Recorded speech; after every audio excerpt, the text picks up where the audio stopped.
Alright, we are continuing our review series of great movies by great directors, and here we are with John Carpenter, number 2 in The Thing.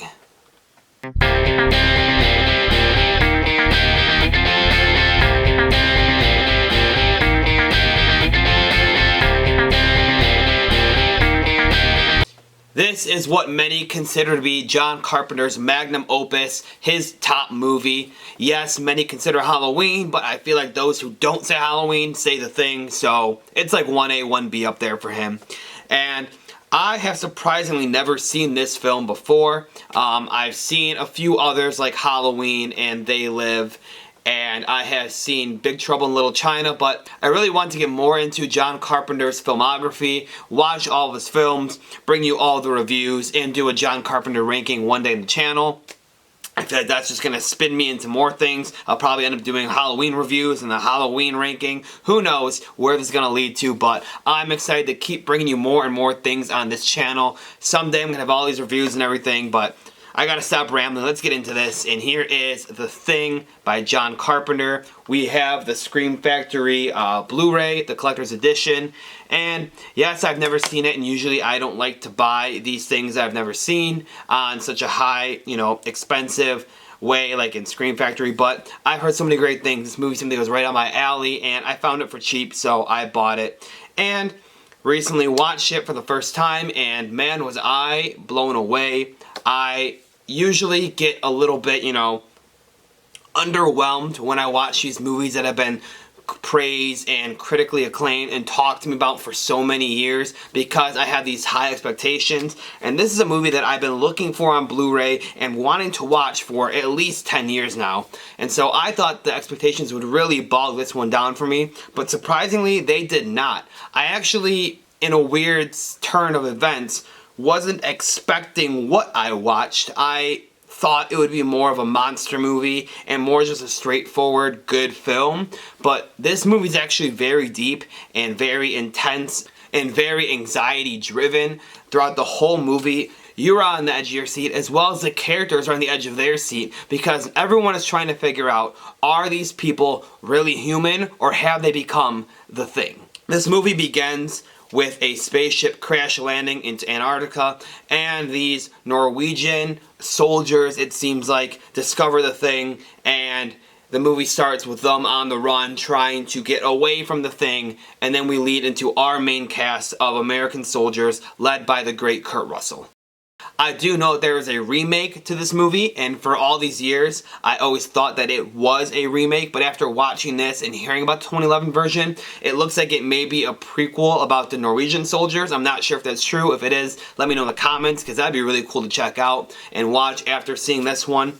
But getting into the review, we end up at the Antarctica base with Kurt Russell and his band of guys. I think I was trying to keep count as the movie was going to see how many guys there were, who became the Thing. It was all very interesting to me. I think there was 12 dudes on this base. One by one, these guys start dying, and at first they don't know why, but then this doctor guy on the base realizes that this alien, which they're calling the Thing, almost spreads its disease onto you or infects you, and then you begin to assimilate with this Thing, where the Thing goes into you and infects you, and then you become half you, half Thing, until you completely look like yourself, but you are no longer yourself, you are the Thing.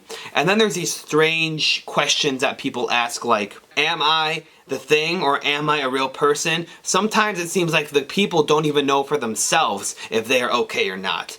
Then other times you see like that scene where Kurt Russell's testing the blood. You see people start to react and though, okay, maybe they do know they're the Thing, or maybe they're fully the Thing now and it knows that it is about to be caught. It's hard to tell, but these are the kind of questions that are brought up and that you think about the whole time watching this movie. And that's why I say it's very anxiety driven, because the whole time you are seriously anxious, wondering who can you trust and who can you not trust. There are even times when you start to think the main character may be one of the aliens, may be the Thing, and that really caused you to take a step back and second guess and rethink the whole movie. So very, very cool way that they went at this. I know there is an original from the 60s. I'm not sure if that one is the same type of story or more of a monster movie feel. I would like to check it out one day. But anyway, John Carpenter handled this movie incredibly. I love the way that he went about it, where you and the characters both don't know who is what and what is out to get you. For being a 1980s movie, I believe it was 1982, and for being all practical effects, which I applaud because I love practical effects, I think they live up a lot better than CGI. I promise you, these CGI movies, even the ones that you think look great nowadays, 10, 15 years from now when the technology changes, it's gonna look terrible. If you watch some movies from like 2005 that looked great back then that were CGI, rewatch them today, I'm telling you, it doesn't live up. I'm not a fan of CGI. I get it. Sometimes you have to do it, like in Marvel when you have, you know, you're in space and you got the big giant purple alien Thanos. I am inevitable. Yes, you need CGI, and I'm all for it because it makes movie magic fun. But when you can use practical because this stuff lives on forever. The practical effects in this movie from over 40 years ago still look good. They still live up, and maybe a couple times I could tell that it was fake, but usually this looks good. And even the ones that did look fake, they still looked good, and they still stood out and did what they were trying to do. So I have to applaud the practical effects here a lot. Then going on to the casting, I think everyone in the movie was casted perfectly, and I think they all play their role very well. Kurt Russell is a legend in my eyes, and every time him and Carpenter team up, he does a great job. Every time Kurt Russell's in a movie, he does a great job. I thought he was great, and also Keith David was amazing in this movie. The first time I ever saw him act was in They Live, and those are both Carpenter movies, and both times I think Carpenter got the best out of him. So I don't know if he's in any other Carpenter movies, but if he is, I'm excited to check those out and see his acting chops in those ones as well. Like I said, acting great, direction great, the way that he took it with his anxiety-fueled story. I think the shots are awesome. You know, you get to some shots that stand out in my head is you get to Norwegian base and you see the like ice coffin that they dug the thing out of. That shot is really cool.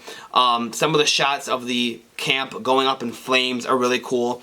Like I said, for a 1980s film, this thing lives up, and I think that's why it is so revered and respected today still, is because of how well it lives up. If this movie came out as is released this year, people would say it looked good and it's filmed well. And that is a testament to how well it stands up in its test of time. So as you can tell from my review so far, I really enjoyed The Thing.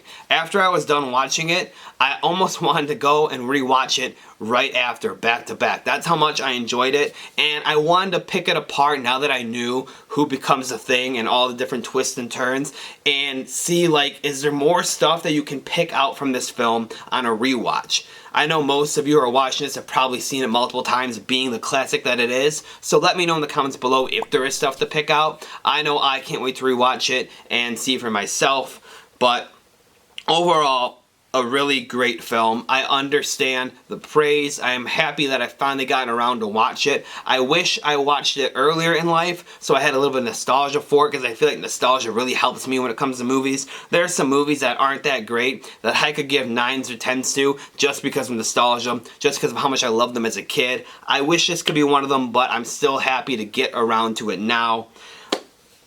As you can tell, I loved it. We have to get into our overall thoughts here.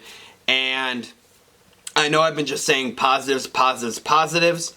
There are a couple negatives, but very slim negatives I have for this film.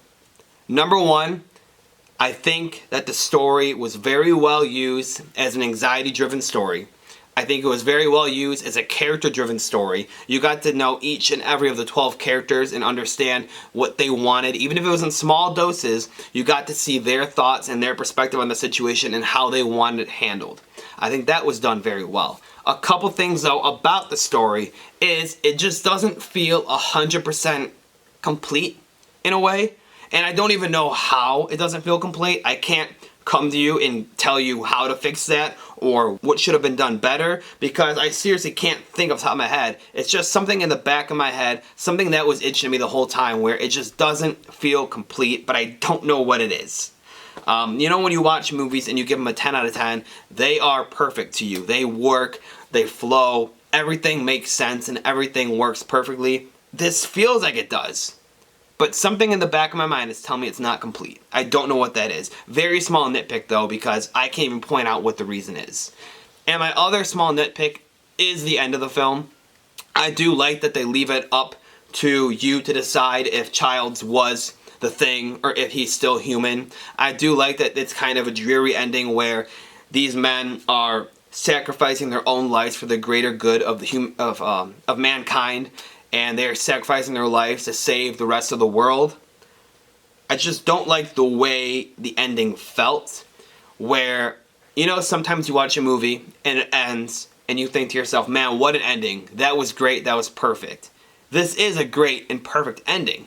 But when the credits start rolling, I found myself sitting there wondering, that's it? What just happened? The ending didn't, it felt like it came at the wrong time. Everything about the ending worked for me. It just felt like it came at the wrong time. Maybe upon rewatch, these two nitpicks will go away. But as of right now, those are my two small nitpicks with the film. And because of that, I'm going to give my final score for this movie an 8.5 out of 10. Great movie. I had a great time with it. I can't wait to watch it again. And I'm hoping on rewatch those small nitpicks go away, because I could see this becoming one of my favorite horror movies upon a couple more watches. Thank you all so much for watching this video. Please leave a like on this video and comment down below your opinions on The Thing. Let me know what you agreed with me on, what you disagreed with me on. We all have our own opinions, and that's okay. And I want to keep it civil, so let's talk about it. I enjoy talking with you guys. Make sure to subscribe to my channel as well. I'm bringing you more reviews. I'm trying to build this channel, and you guys have helped me out so much. So thank you all, and remember, have a great day.